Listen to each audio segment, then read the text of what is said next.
Good morning વિદ્યાર્થી મિત્રો. Last time આપણે વોન્ટ ઓફ અવયવ અને અસામાન્ય આણ્વીય દળની વાત કરી.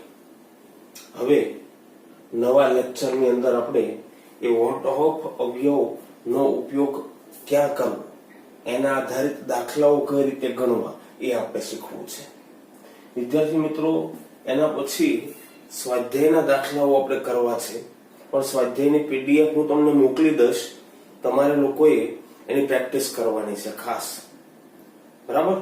અને જે કઈ ક્વેરીના પ્રશ્નો હોય તમે વોટ્સએપ દ્વારા મને સેન્ડ કરી દેજો એટલે નેક્સ્ટ લેક્ચરની અંદર મને કરાવવાની ખબર પડે.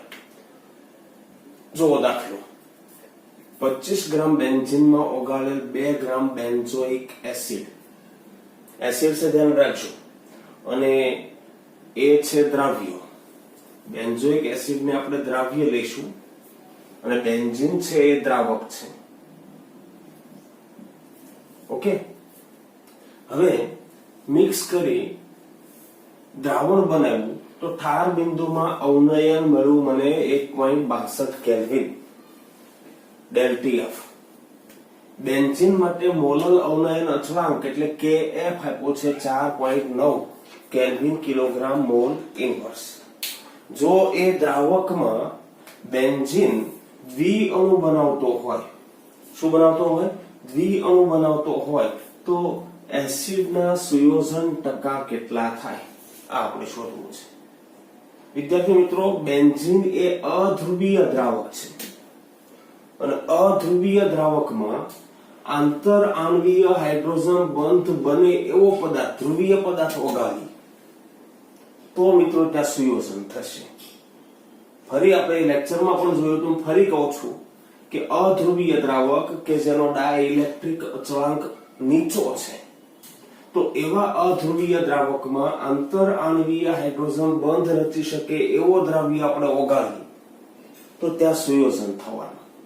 કઈ રીતે સુયોજન થશે? તો કે એક બેન્ઝોઇક એસિડનો અણુ એટલે આ રીતે હશે C6H5C ડબલ બંધ OOH એક અણુ.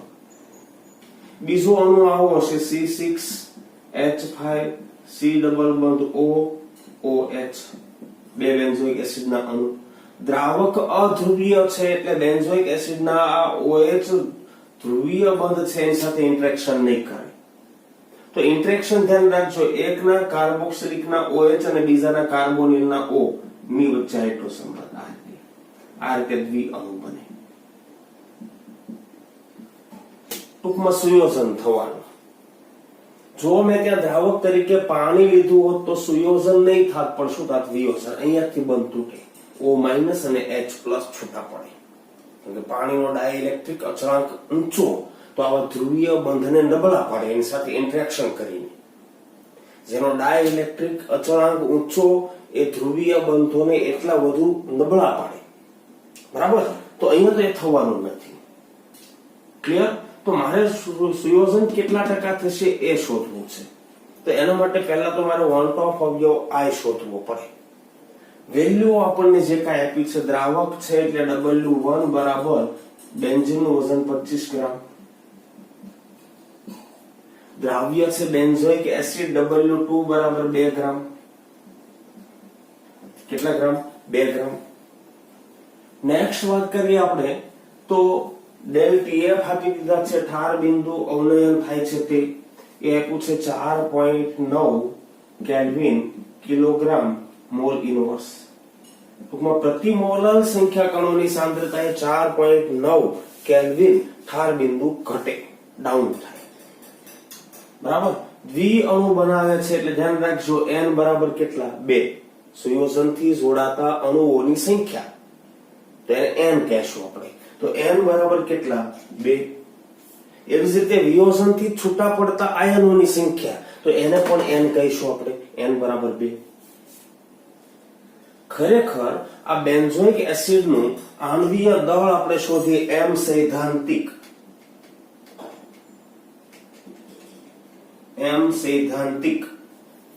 સૈદ્ધાંતિક આણ્વીય દળ જો આપણે શોધવું હોય તો બેન્ઝોઇક એસિડનો અણુ છે એના પરમાણુઓના પરમાણુ ભારનો સરવાળો કરી દો, એ સાચું.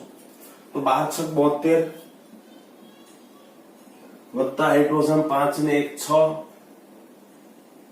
એટલે 6 હાઇડ્રોજન નો પરમાણુ ભાર, વત્તા 2 ઓક્સિજન છે 16 દુ ને 32, વત્તા એક કાર્બન બીજો છે એટલે વત્તા 12 આવી ગયા. 6 કાર્બન એક બીજો કાર્બન, 6 હાઇડ્રોજન 2 ઓક્સિજન, બરાબર. તો 72 ને 12 કેટલા થવાના? 84 ને 6 90, 90 ને 30 120, 122 ગ્રામ પ્રતિ મોલ. યાદ રાખજો આ એનું સૈદ્ધાંતિક આણ્વીય દળ છે, પણ પ્રાયોગિક આણ્વીય દળ શોધીએ એમ પ્રાયોગિક. ખરેખર આપણી પાસે સૂત્ર શું છે? ડેલ ટીએફ બરાબર કેએફ ઇન્ટુ એમ. પણ જો M2 ને સૂત્રનો કરતા બનાવે તો KF ગુણ્યા 1000 ગુણ્યા W2 ના છેદમાં M2 ઉપર ચાલ્યા ગયા, ડેલ TF નીચે આવશે, ડેલ TF ઇન્ટુ W1, બરાબર. ડેલ TF વાળા સૂત્રમાં આપણે M2 ને સૂત્રનો કરતા બનાવ્યો છે. આ છે એનું પ્રાયોગિક આણ્વીય દળ, બરાબર. મળશે આપણને. ચાલો KF કેટલા મૂકીશું? તો કે 4.9 KF આપ્યા છે આપણને. ડેલ TF નહીં પણ સોરી, હાર બિંદુ અવનયન છે કેટલું? એને ડેલ TF 1.62 કેલ્વિન આવશે, 1.62 kelvin kilogram mall inverse. KF આપણને આપ્યો છે, KF બરાબર 4.9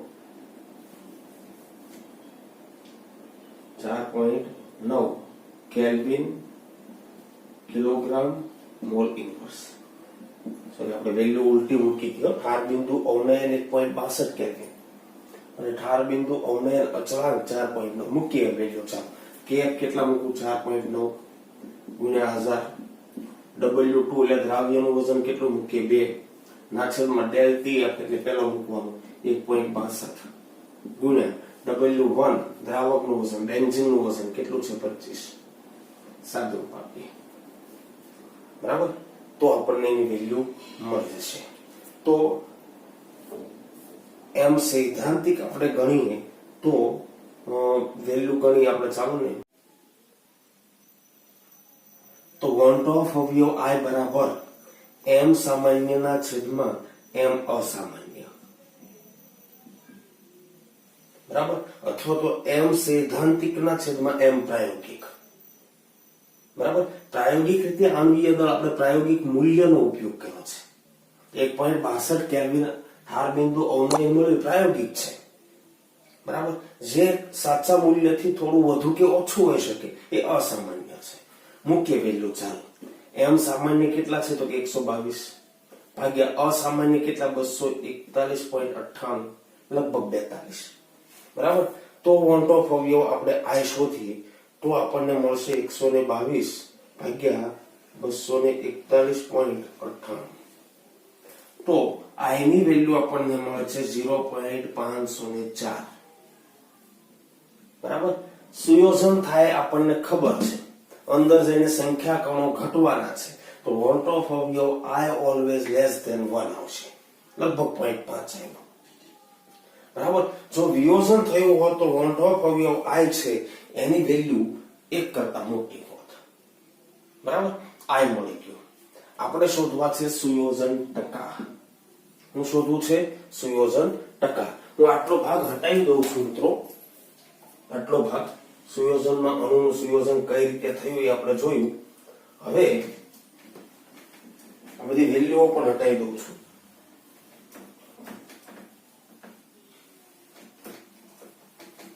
બેન્ઝોઇક એસિડના બે અણુઓ લઉં, C6H5COOH. બે અણુઓ અધ્રુવીય દ્રાવકમાં ઓગળીને શું થવાનું? C6H5COOH ટ્વાઇસ દ્વિઅણુ બનવાનું, બરાબર. હવે કોને કહેવાય સુયોજન અંશ એ પહેલા જોઈએ આપણે. માની લો કે હું શરૂઆતમાં બેન્ઝોઇક એસિડનો જથ્થો ઓગાળું છું 1 મોલ, સુયોજન થયું નથી. પ્રતિ મોલે કેટલો ભાગ સુયોજિત થયો? આને કહેવાય સુયોજન અંશ. ફરી બોલું છું, દ્રાવ્યના પ્રતિ મોલ જથ્થાએ કેટલો ભાગ સુયોજિત થયો, જોડાણમાં વપરાયો, આને કહેવાય એનો સુયોજન અંશ. માની લો કે આલ્ફા છે તો હવે ધ્યાનથી સમજો, સુયોજનના અંતે શું વધે? સુયોજનના અંતે શું વધે? 1 માઇનસ આલ્ફા. આ શરૂઆતમાં 1 મોલ હતા, બચે કેટલા? 1 માઇનસ આલ્ફા. એટલે 1 મોલે આલ્ફા જથ્થો સુયોજિત થયો. બરાબર સમજો, 2 મોલ સુયોજિત થાય ત્યારે 1 મોલ મળે. 2 મોલ સુયોજિત થાય ત્યારે આપણને દ્વિઅણુ કેટલા મળે? 1 મોલ. તો આલ્ફા મોલ સુયોજિત થાય ત્યારે કેટલા મળે? આલ્ફા બાય 2, અડધા મળે. તો દ્વિઅણુઓનો જથ્થો આપણને કેટલો મળવાનો? Alpha by 2. કેટલો મળવાનો છે આપણને? Alpha by 2. શરૂઆતનો જથ્થો મેં કેટલો લીધો? 1 મોલ.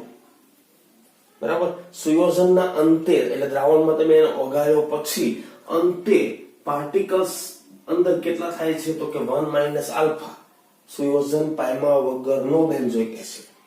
અને આલ્ફા બાય 2 પાર્ટિકલ્સ કોના થવાના? સુયોજન પામેલા બેન્ઝોઇક એસિડ, દ્વિઅણુઓ પાર્ટિકલ્સ રૂપે છે. બરાબર. તો પાછું એક બીજું આપણે વોન્ટ ઓફ અવયવ આઈ નું સૂત્ર જાણીએ છીએ. વોન્ટ ઓફ અવયવ આઈ is equal to want of અવયવ આઈ is equal to સુયોજન પછી સંખ્યા કણોના કુલ મોલ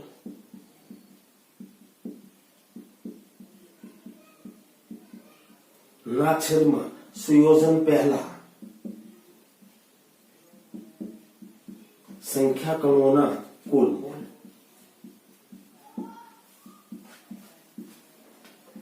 એ મોલ જથ્થો આપણી પાસે છે. શરૂઆતમાં એટલે તમે ઉમેરો નથી બેન્ઝીનમાં બેન્ઝોઇક એસિડને, એ જથ્થો કેટલો છે? 1. સુયોજન પછી તો કે સુયોજન પામ્યા વગરનો 1 માઇનસ આલ્ફા અને સુયોજન પામેલો આલ્ફા બાય 2. બરાબર. તો શું થશે? બરાબર 1 minus alpha plus alpha by 2. ધ્યાનથી સમજો, સુયોજન પછી કુલ સંખ્યા કણોના મોલ. સુયોજન પામ્યા વગરનો 1 માઇનસ આલ્ફા હતો 1, એમાંથી આલ્ફા સુયોજનમાં વપરાઈ ગયો અને એનાથી આ મળ્યો આલ્ફા બાય 2 ના છેદમાં 1. પણ મિત્રો, વોન્ટ ઓફ અવયવ આઈ તો આપણે અગાઉ મેળવી લીધું. કેટલો છે? તો કે 0.504. બરાબર. 1 તો છેદમાં નહીં મૂકીએ તો પણ ચાલે. અહીંયા શું વધશે? તો કે બરાબર 1 minus alpha plus alpha by 2 એટલે 1 માઇનસ આલ્ફા બાય 2 થશે. આવું હે તો શું કરીએ? 1 માઇનસ આલ્ફા બાય 2 બરાબર 0.504. ઓકે. આલ્ફા બાય 2 નું સૂત્ર કરતા બનાવવો છે તો શું આપણને મળશે? જુઓ, alpha by 2 is equal to શું થશે? સામે જવા દો એટલે શું થશે? 1.504. સામે આવવા દો તો આલ્ફા બરાબર કેટલા મળવાના? 3.08 બે વડે ગુણી દીધા. બરાબર. આ મળ્યો આપણને આલ્ફા. ફરી એક વાર બોલું છું, આઈ ની વેલ્યુ 0.504 અગાઉ આપણને મળી. સુયોજન પછી સંખ્યા કણોના કુલ મોલ 1 માઇનસ આલ્ફા સુયોજન પામ્યા વગરનું અને આ સુયોજન પામેલું. બરાબર. અહીં શું વધશે? 1 માઇનસ આલ્ફા બાય 2. બરાબર. આને આપણે સૂત્ર કરતા બનાવવું છે. કોને? 1 માઇનસ આલ્ફા બાય 2 એટલે આ સામે જશે એટલે માઇનસ થશે. સોરી, આલ્ફા બાય 2 બરાબર 1 માઇનસ 0.504. 1 માઇનસ 0.504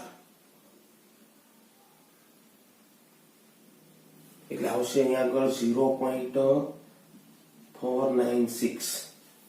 બરાબર. હવે બે વડે ગુણી દઈએ એને.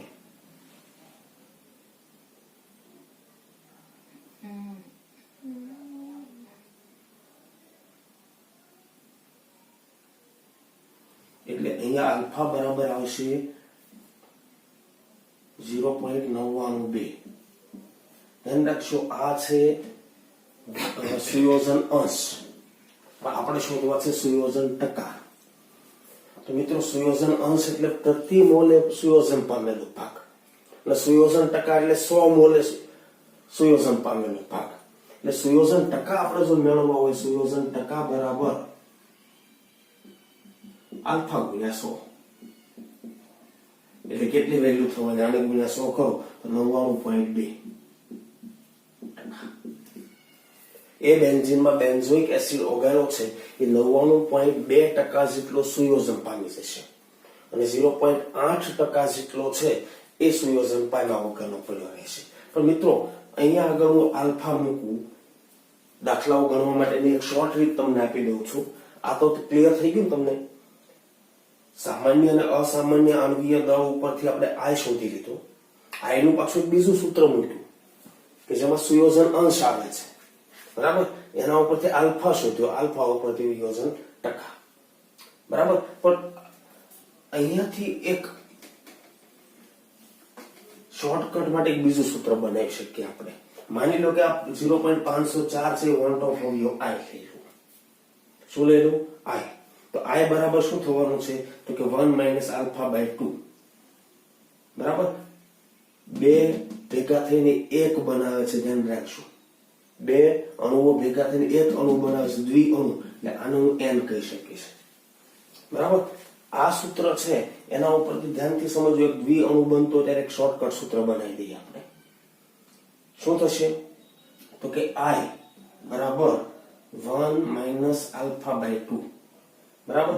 એમાં આપણે α/2 ને સૂત્રણ કરતા બનાવીએ. α/2 = શું થવાનું છે? તો કે 1 - I, બરાબર? ક્લિયર? અને આ 2 શું છે? તો કે n. શું છે? n, બરાબર? તો એ n છે એ આપણે મૂકી દઈએ, સામે જવા દઈએ. તો આલ્ફા બરાબર શું થશે? તો કે n × 1 - I, બરાબર? અને નીચે આપણે મૂકવાનું છે n - 1. શું મૂકવાનું છે? n - 1. ક્લિયર? તો આ એક સૂત્ર બની જવાનું એના માટે. આલ્ફા = n × n - 1 × 1 - I, બરાબર? જો તમને n અને I ખબર હોય તો આલ્ફા મળી જાય, આલ્ફા અને n ખબર હોય તો I મળી જાય. ક્લિયર છે? ઓકે. અને આના ઉપરથી પણ તમે શોધી શકો. આ બંનેમાંથી તમે આને આપણે લઈ લઈએ n. શું લઈ લઈએ? n. આપણે આ કેન્સલ કર્યું છે ને, બરાબર? આને n લઈ લઈએ તો અહીંયા n - 1 છેદમાં આવશે, બરાબર? આને n લેવાનું. I = 1 - α plus α/n. આવું આપણે કરશું એટલે આ સૂત્ર આવી જશે, બરાબર? શોર્ટકટમાં સીધો તમે વાપરી શકો. ચાલો ભાઈ, કોયલો 2.13 જોઈએ. 2. ઓકે સ્ટુડન્ટ્સ, બીજો એક કોયલો છે 2.13. એ પણ વોન્ટ ઓફ ઓવિયો આઈ આધારિત જ છે. 1.06 ગ્રામ પ્રતિ મિલી ઘનતા ધરાવતા 0.6 મિલી એસિટિક એસિડ, જેનું સૂત્ર છે CH3COOH, એ પણ આંતર આણ્વીય હાઇડ્રોજન બંધ રચે એવો પદાર્થ છે ને 1 લિટર પાણીમાં ઓગાળવામાં આવ્યો. કેટલા લિટર પાણીમાં ઓગાળવામાં આવ્યો? 1 લિટર. તો મિત્રો અહીંયા સમજજો કે ભાઈ એસિટિક એસિડ આંતર આણ્વીય હાઇડ્રોજન બંધ રચે એવો છે, પણ દ્રાવક છે, ધ્યાન રાખજો, અધ્રુવીય નથી, જેનો ડાઇલેક્ટ્રિક અચળાંક કેવો છે? ઊંચો છે. તો અહીંયા આગળ ભલે કાર્બોક્સિલિક સમૂહ હોય CH3COOH, આને જો હું પાણીમાં વિયોજિત કરું, પાણીમાં ઉમેરું, તો બે અણુઓ ભેગા નહીં થાય, કેમ કે પાણીનો અણુ આ OH બંધ ધ્રુવીય છે ને ઇન્ટરેક્ટ કરીને તોડશે. તો મને શું મળશે? તો કે CH3COO- અને વત્તા H3O+. મિત્રો અહીંયા આગળ હું એટલું કહી શકું કે અહીંયા આગળ સુયોજન થવાના બદલે શું થશે? વિયોજન. CH3COO- મળશે અને વત્તા H3O+ મળશે. ત્યાં બે પાર્ટિકલ્સ ભેગા થઈને એક પાર્ટિકલ બનાવતો હતો. અહીંયા આગળ એક પાર્ટિકલ માંથી બે આયનો છૂટા પડે છે, એટલે જ આને આપણે કહી શકીએ વિયોજન, ડિસોસિએશન. બરાબર? દ્રાવણમાં આપણે ધારીએ છીએ એના કરતા પાર્ટિકલ્સ અહીંયા વધવાના. ત્યાં સુયોજન થતું હતું, ત્યાં પાર્ટિકલ્સ ઘટવાના. બરાબર? ઠાર બિંદુ અવનયન પણ મને આપી દીધું છે, જે ખરેખર નોંધેલું છે. નોંધેલું એટલે પ્રાયોગિક. ડેલ ટી એફ પ્રાયોગિક આપ્યું છે આપણને, બરાબર કેટલા છે તો કે 0.0205 અંશ સેલ્સિયસ પ્રાયોગિક છે, બરાબર. સૈદ્ધાંતિક રીતે આપણે શોધવું હોય તો આપણે સૂત્ર મૂકીને ગણતરી કરી મેળવવું પડશે. આ તો નોંધેલું છે, મળેલું છે. આપણે શોધવાનું છે વોન્ટ ઓફ અવયવ I અને એસિડનો વિયોજન અચળાંક Ka શોધવાનો છે. તો અહીંયા આપણે વિયોજન ટકા શોધવા પડશે પહેલા તો આપણે, યા તો વિયોજન અંશ શોધવું પડશે, બરાબર. તો સૌથી પહેલા તો આપણે એક કામ કરીએ, એસિટિક એસિડનું દ્રાવણ છે 0.6 મિલી છે અને એની ઘનતા 1.06 ગ્રામ પ્રતિ મિલી છે.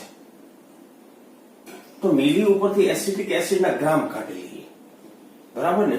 W2 થશે, ધ્યાન રાખજો દ્રાવ્ય છે, મિલી આટલા છે. ડેન્સિટી એટલે ધ્યાન રાખજો દળના છેદમાં કદ, કદ આપ્યું છે મને, ઘનતા પણ આપી છે, આપણે શોધવાનું છે દળ. એટલે ગ્રામ કાઢવો હોય તો 1.06 ડેન્સિટી ગુણ્યા કદ 0.6 આમ કરવું પડશે આપણે. તો મને મળી જશે એ દ્રાવણમાં એસિટિક એસિડનો ગ્રામ જથ્થો એ મળવાનો 1.06 ગુણ્યા 0.6, ભૂલ નથી થતી ને, ગુણ્યા 0.6.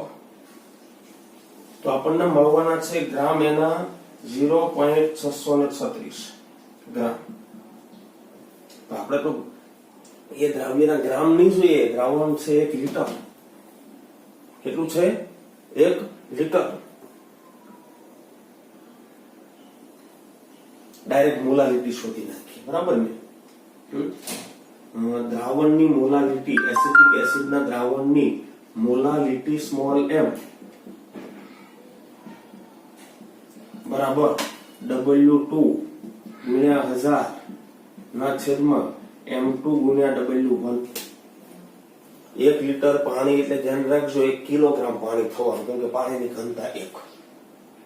W2 હમણાં આપણે શોધ્યા 0.636. એસિડનો અણુભાર તમને યાદ જ હશે 60 જેવો છે, ગુણ્યા W1. 1000 લીટર પાણી એટલે 1000 ગ્રામ, ઉપર 1000 વડે ગુણ્યા છે એટલે ગ્રામ લેવા પડશે, નહીતર 1 કિલોગ્રામ લઈ લે તો ચાલે, ઉપર 1000 ને ગુણ્યા હોય તો. સાદું રૂપ આપીએ, ચાલો 1000 તો કેન્સલ થઈ જવાના, એટલે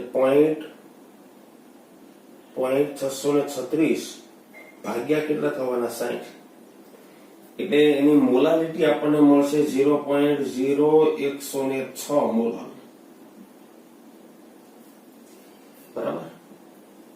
પણ આપણે શોધવું છે ડેલ ટીએફ સૈદ્ધાંતિક, ડેલ ટીએફ સૈદ્ધાંતિક. સૈદ્ધાંતિક રીતે મળવું જોઈએ કેટલું? બહુ સિમ્પલ, KF into M, બરાબર. પાણીનો KF આપ્યો છે તમને, નથી આપ્યો પણ પાણીનો KF તમને કદાચ ખબર હશે 1.86. પાણી માટે આગળ આવી ગયો છે KF બરાબર 1.86 કેલ્વિન કિલોગ્રામ મોલ ઇન્વર્સ આપવો પડે, પણ આગળ આવી ગયો છે, આપણે લઈ લઈએ છીએ, બરાબર.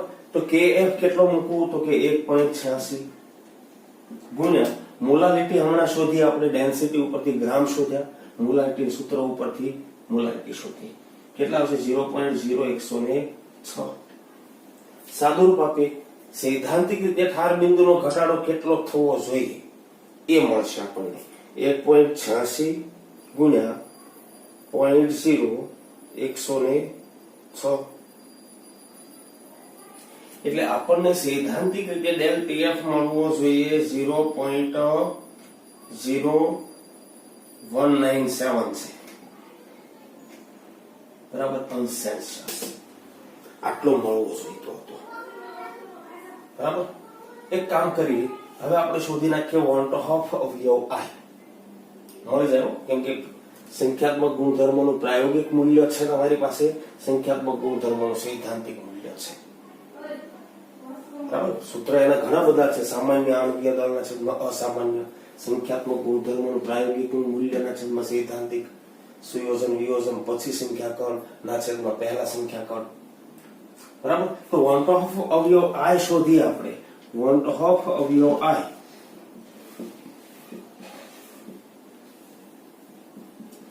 ઇઝ ઇક્વલ ટુ શું થશે? તો કે બહુ સિમ્પલ, ડેલ TF પ્રાયોગિક ના છેદમાં ડેલ TF સૈદ્ધાંતિક. આણ્વીય દળ લો તો સૈદ્ધાંતિક ના છેદમાં પ્રાયોગિક આવશે, કેમ કે સૂત્રની અંદર ધ્યાન રાખજો ડેલ TF અને આણ્વીય દળ વ્યસ્ત પ્રમાણમાં છે ડેલ TF વાળા સૂત્રમાં. વેલ્યુ મૂકીએ. ચાલો પ્રાયોગિક કેટલું છે? તો કે 0.0205 ના છેદમાં કેટલું? 0.0197. સાદુરૂપ આપી 0.0205 0.0205 ભાગ્યા 0.0197 એટલે એ વેલ્યુ વોન્ટ ઓફ અવયવ I ની જે આપણને મળવાની છે 1.04 મળશે.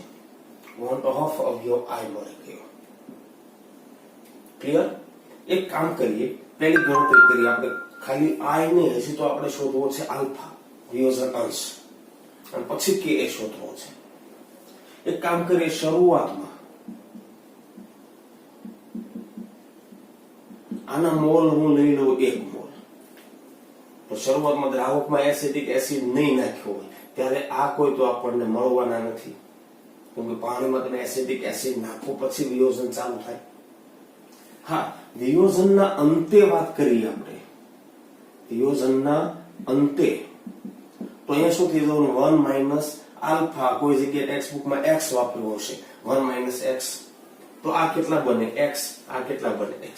કેમ કે 1 મોલનું વિયોજન થવાથી 1 મોલ એસિટેટ આયન મળે અને 1 મોલ H3O+ મળે. બરાબર. વિયોજનના અંતે, શરૂઆતમાં એટલે વિયોજન પહેલા. ક્લિયર છે? તો પાછો આ વોન્ટ ઓફ અવયવ I છે એનું સૂત્ર મૂકીએ આપણે. વોન્ટ ઓફ અવયવ I બરાબર શું થવાનું? વોન્ટ ઓફ અવયવ I ડાયરેક્ટ I મૂકી દઉં છું. I ઇઝ ઇક્વલ ટુ વિયોજન પછી સંખ્યાકણોના કુલ મોલ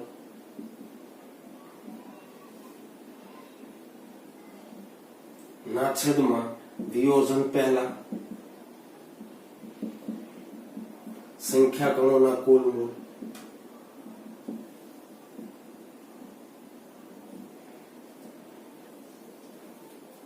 બરાબર. તો આ આપણને મળશે. ચાલો ભાઈ, વિયોજન પછી કેટલા થતા? 1 - x.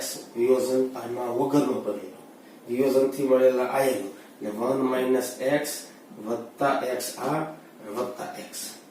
એક x કેન્સલ થઈ જશે ના છેદમાં 1. બરાબર. તો વધ્યું શું? તો કે 1 + x is equal two I. 1 + x is equal two I. બરાબર છે.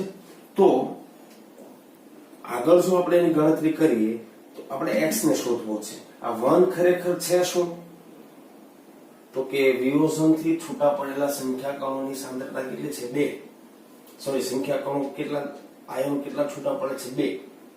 બરાબર. તો એ 1 એટલે આપણે n - 1 મૂકશું. 2 - 1 એ રીતે 1. બરાબર. તો શું થશે? I is equal two 1 + x. બરાબર. કઈ આપણે x ને સૂત્ર કરતા બનાવી દઈએ, પછી એ સૂત્ર ઉપર જઈશું. તો x ઇઝ ઇક્વલ ટુ શું થશે? I - 1 થશે ને? નહીં, x is equal two x ને સામે પ્લસ છે ને એ રહેવા દઈએ, 1 ને સામે જવા દઈએ. તો શું થશે બોલો? x is equal two I - 1. I આપણને મળી ગયું 1.04 -1 એટલે x ઇઝ ઇક્વલ ટુ શું આવવાનું? 0.4. ડાયરેક્ટ લઈ લઉં છું. આ x મળી ગયો આપણને. બરાબર. એ શું છે? તો કે વિયોજન અંશ. જો તમને વિયોજન ટકા પૂછાવ તો ગુણ્યા 100 કરે. ગુણ્યા 100 કરતા કેટલા? 40%. 40% એસિટિક એસિડ પાણીમાં શું પામ્યો છે? વિયોજન પામ્યું છે. પણ તમને એક બીજી વસ્તુ પૂછી છે, પૂછો છે તમને એ એસિડનો વિયોજન અચળાંક. તો વિયોજનનું સમીકરણ સંતુલન સમીકરણ છે. સંતુલન સ્થિતિએ આપણે એનો વિયોજન અચળાંક જો લેવો હોય, વિયોજન અચળાંક જેને તમે Ka કીધો છે એસિડ માટે, બોલો નિપજ આયનોની સાંદ્રતાનો ગુણાકાર ઉપર સંતુલન સ્થિતિ. ધ્યાન રાખજો, વિયોજનના અંતે સંતુલન છે, આ ધ્યાન રાખજો. સંતુલન આ મૂળ જથ્થો લીધો છે આપણે. તો CH3COO માઇનસ ની સાંદ્રતા ગુણ્યા H3O પ્લસ ની સાંદ્રતા, વિયોજનથી છૂટા પડેલા આયનોની સાંદ્રતાનો ગુણાકાર ના છેદમાં વિયોજન પામ્યા વગરનો પડ્યો રહેલો એસિટિક એસિડ હોય એની સાંદ્રતા. એટલે થવાનું શું? x ગુણ્યા x ના છેદમાં આ સાંદ્રતા કેટલી? 1 - x. કેમ કે કદ થવાનું કેટલું? 1 લીટર. કેટલું થવાનું? 1 લીટર. તો મોલ ભાગ્યા કદ 1 litre. Molarity, mall is molarity થવાની. અહીંયા પણ મોલ ઇઝ મોલારિટી થવાની. અહીંયા પણ મોલ ઇઝ મોલારિટી. ચલો x² ના છેદમાં Ka આપણે શોધવો છે ને, x આપણને મળી ગયો 0.4. તો 0.4 ગુણ્યા 0.4 ના છેદમાં 1 - 0.4 એટલે 0.6. સાદું રૂપ આપીએ. ચાલો આ મળશે આપણને એસિટિક એસિડનો Ka 0.4 ગુણ્યા 0.4 અને ભાગ્યા 0.6. બરાબર. તો આપણને જવાબ મળવાનો છે 0.246. આ મળ્યો Ka, એસિટિક એસિડનો Ka. આખો દાખલો ફરી હું સમજાઈ દઉં. ડેન્સિટી એસિટિક એસિડની આપી છે, એનું કદ આપ્યું છે, એના ઉપરથી એસિટિક એસિડના ગ્રામ કાઢ્યા. બરાબર. પછી કદ લીટરમાં આપ્યું છે દ્રાવકનું, પણ દ્રાવકની ઘનતા 1 છે પાણીની, એટલે જેટલા મિલી એટલા ગ્રામ. મોલાલિટી શોધી. બરાબર. મોલાલિટી અને Kf લીધો પાણી માટે, દ્રાવક માટે પાણી. બરાબર. એના ઉપરથી આપણે ડેલ Tf સૈદ્ધાંતિક શોધ્યો, પ્રાયોગિક આપી દીધો છે. બરાબર. પછી શું કર્યું? ડેલ Tf પ્રાયોગિકના છેદમાં સૈદ્ધાંતિક એટલે 1/i. બરાબર. પછી તો કે એસિટિક એસિડના વિયોજનના સમીકરણમાં શરૂઆતના મોલ 1 લઈ લીધા, કેમ કે એકે વિયોજન પામતો ભાગ એને જ આપણે કહેવાય વિયોજન અંશ. આ x એ વિયોજન અંશ છે, ધ્યાન રાખજો. બરાબર. 1 - x લીધા. ફરી પાછું આપણે 1/i નું સૂત્ર મૂક્યું. વિયોજનના અંતે સંખ્યા કણોના કુલ મોલ, વિયોજનના અંતે 1 - x અવિયોજિત, x વિયોજનથી આયનો છૂટા પડ્યા, x પણ આયન. વિયોજન પહેલા કેટલા? 1. એના ઉપરથી આપણે x શોધી કાઢ્યો. x ની વેલ્યુ આપણે વિયોજનના અંતે સંતુલને જે x મળે છે વેલ્યુ મૂકી દીધી, Ka એના સૂત્રમાં મૂક્યું, એટલે આપણને Ka મળી ગયું. એસિટિક એસિડનો વિયોજન અચળાંક. ક્લિયર છે આટલું? ઓકે.